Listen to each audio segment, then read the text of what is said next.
السلام علیکم ورحمۃ اللہ وبرکاتہ۔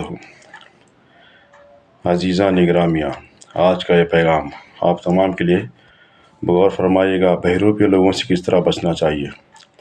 آج کل دیکھتے ہیں کہ کس طرح سے چہرے بدل کر کس طرح لوٹ مار کی جاتی ہے۔ اسی طرح سے دین کے لٹیرے بھی اس دنیا میں پھر رہے ہیں، یہ جہاں بھی پھر رہے ہیں۔ اسی لیے تو کہا گیا تھا کہ سونا جنگل رات اندھیری، چھائی بدلی کالی ہے، سونے والوں جاگتے رہیو چوروں کی رکھوالی ہے۔ تو لہٰذا آج انسان کو راضی کرنے کے لیے انسان کیا نہیں کر رہا ہے، چاپلوسی کر رہا ہے، چمچاگری کر رہا ہے۔ تو لہٰذا اے مسلمانوں، یہاں یہ بات آپ کو سمجھانا بہت ضروری ہے کہ ایک دفعہ کا واقعہ اس طرح سے ہوتا ہے کہ ایک گاؤں کے اندر دو نئے آدمی آتے ہیں۔ وہ گاؤں میں کس طرح لوٹ مار کرنا ہے، کس طرح لوٹنا ہے، اس طرح سے پلان بناتے ہیں۔ تو لہٰذا ایک چور کیا کرتا ہے کہ اپنے چہرے کو بدلتا ہے، اس طرح سے بدلتا ہے کہ اپنے چہرے پر داڑھی رکھتا ہے، ٹوپی رکھتا ہے، لباس پہنتا ہے، اور لوگ اس طرح سے پہچانے کہ اس کو بڑا عالم سمجھیں، اس کا بڑا متقی پرہیزگار سمجھیں، تو لوگ اس کی چاپلوسی کرنا شروع کرنے لگتے ہیں۔ تو لہٰذا اسی طرح سے اس کا چیلا رہتا ہے، وہ چیلا بھی اسی کی واہ واہی کرتے ہوئے تمام گاؤں کے اندر پھرتے رہتا ہے۔ تو ایک دفعہ کا واقعہ اس طرح سے ہوتا ہے کہ ایک گاؤں کے اندر ایک سونار کی دکان پر جاتا ہے۔ سونار کی دکان جانے کے بعد وہ سونار کو پہچانتا نہیں ہے کہ کون آدمی ہے، کہاں سے آئے ہیں۔ تو لہٰذا اس کا جو چیلا کہتا ہے کہ یہ بڑے صاحب ہیں، بڑے تقوی والے لوگ ہیں، یہ پرہیزگار لوگ ہیں، ان کی دعائیں تمہیں لینا بہت ضروری ہے، تمہیں لینا ہی ہے۔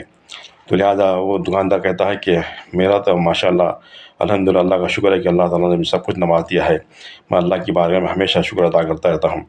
تو وہ چیلا کہتا ہے کہ کوئی بات نہیں ہے، آپ ان صاحب کی بھی دعا لیجیے۔ تو اس طرح اچھی بات ہے، کوئی بات نہیں۔ وہ بزرگ اگر کیا کرتا ہے، وہ قدم بوسی کرتا ہے۔ تو جو بہروپیہ ہوتا ہے وہ دکاندار کہتا ہے کہ اچھا ٹھیک، کوئی بات نہیں، یہ لو، آپ یہ رومال لے لو، یہ رومال سے آپ 7 دن تک اس کو اپنے چہرے پر ملتے رہو، اور 7 دن کے بعد اس کا آپ کو کرامت نظر آ جائے گی۔ تو لہٰذا اچھی بات ہے کہ وہ شکر ادا کرتے ہوئے رومال لیتا ہے۔ وہ رومال لینے کے بعد کیا ہے، اچھی بات ہے، ابھی آپ سے اس کو شروع کر دیجئے۔ تو کہنے کو اتنا ہی کہنا تھا کہ وہ دکاندار جو ہوتا ہے اپنے چہرے پر رومال مل لیتا ہے کہ وہ جیسے ہی ملنا تھا کہ وہ بے ہوش ہو جاتا ہے۔ تو اس طرح سے کیا ہے، وہ پورا دکان لوٹ کر چلے جاتے ہیں۔ اسی طرح سے دین کے ٹھیکیدار بھی اسی طرح سے لوگوں کا ایمان چھیننے کی کوشش کرتے ہیں کہ اپنے فائدے کے لیے لوگوں کو گمراہ کرتے ہیں، اسی طرح سے لوگوں کا ایمان چھینتے ہیں، اسی لیے اپنے فائدے میں رہتے ہیں۔ تو لہٰذا اے مسلمانوں، ایمان کی حفاظت کی بہت ضرورت، اپنی حفاظت کرنا بہت ضروری ہے۔ تو لہٰذا ہمیشہ نمازوں کی پابندی کرتے رہے، نبی کریم صلی اللہ علیہ وسلم سنت پر زندگی بسر کرتے رہے۔ ایک واقعہ سناتا ہوں آپ کو، زندگی گزارنا اور زندگی کاٹنا، جو آج ہم کر رہے ہیں، زندگی کاٹ رہے ہیں۔ کیونکہ ہم زندگی کاٹنا اس طرح سے ہے کہ دنیا ہی زندگی مشغول ہو کر رہ گئے ہیں، اپنی نہ دین کی فکر ہے نہ دنیا کی۔ اور اسی طرح سے کیا ہے، زندگی گزارنا اللہ کی عبادتوں میں، نمازوں میں زندگی گزارنا، اس کو زندگی گزارنا کہتے ہیں۔ نبی کریم صلی اللہ علیہ وسلم کی سنت پر زندگی گزارنا، اس کو زندگی گزارنا کہتے ہیں۔ ایک ہے زندگی کاٹنا، ایک ہے زندگی گزارنا۔ تو لہٰذا آپ سمجھدار ہیں، آپ کیا کر رہے ہیں، آپ خود کو اپنے آپ پر غور کرنا ہوگا۔ تو لہٰذا انسان کو راضی کرنے کے بجائے آپ اللہ اور اس کے رسول راضی کرنے کی کوشش کریں۔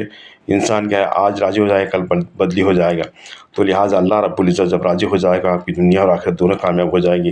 نبی کریم صلی اللہ علیہ وسلم خوشی میں آپ ہمیشہ ان کی خوشی کے لیے ہر وہ عمل کرے جو نبی کریم صلی اللہ علیہ وسلم کو خوش کر سکے، وہ راضی ہو سکے۔ لہٰذا ہمیشہ نمازیں کی پابندی کرتے رہیں، اپنے آپ کو سدھاریں، اپنے گھر والوں کو سدھاریں۔ لہٰذا آپ اپنی اصلاح کریں، اس کے بعد اپنے دوست احباب کی اصلاح کریں، اپنے گھر والوں کی اصلاح کریں۔ السلام علیکم ورحمۃ اللہ وبرکاتہ۔